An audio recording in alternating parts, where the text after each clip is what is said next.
কিন্তু যারা এই কথা বলে তাদেরও তো আমাদের বলতে হবে নাকি? রাজনীতি করছো, করগে যাও, মসজিদ মাদ্রাসা ধর্মের উপরে আঘাত দিও না, বলা দরকার আছে না? না, এটা বলেন, এটা বলেন কোন মুসলমান বলে? কেন বলে না? যে রাজনীতি করছো করগে যাও ভাই, আমার ধর্মের উপরে হস্তক্ষেপ করো না, আমার মসজিদ, আমার মাদ্রাসা, আমার কবরস্থান, আমার ঈদগার বিষয়ে কথা বলো না, এটা বলা দরকার আছে না? না, তুই রাজনীতির নামে আমার ধর্মে থাবা মারবি, তাহলে আমাদেরও তো উচিত তোদের কলজেই হাত দিবা, দরকার আছে না? নাই, হ্যাঁ, তুই তোর জায়গায় থাকবি, আমি আমার জায়গায় থাকবো, তুই তোর জায়গায় থাক, আমি আমার জায়গায় থাকি, তাহলে ঠিক থাকবো।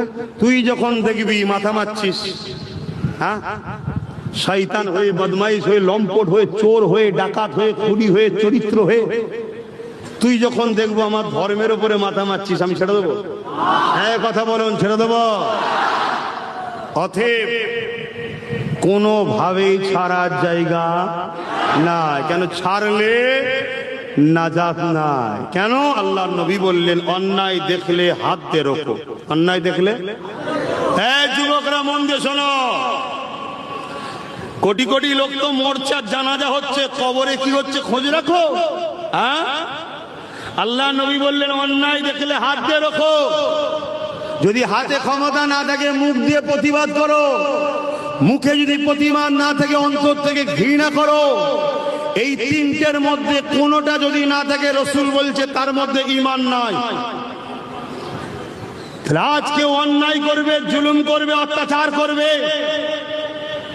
মানবতার বিরুদ্ধে, মনুষ্যত্বের বিরুদ্ধে, ইনসাফের বিরুদ্ধে, কেউ সন্ত্রাসবাদ হবে, জঙ্গিবাদ প্রতিষ্ঠিত করবে, আমার নবীর ইসলাম অনুযায়ী তার বিরুদ্ধে হাত দিয়ে লড়তে হবে, এর নাম ইসলাম। যদি হাত দিয়ে না লড়ো, মুখ দিয়ে প্রতিবাদ করতে হবে, এর নাম ইসলাম। যদি মুখ দিয়ে প্রতিবাদ করতে না পারো, কমসে কম তাদেরকে ঘৃণা করতে হবে। এই তিনটের মধ্যে কোনোটা যদি না থাকে, রাসূল বলছে তার মধ্যে ঈমান নাই। কথা শুনছেন তো নাকি? তাহলে তোমার জন্য কি আমি বেঈমান হয়ে যাব নাকি?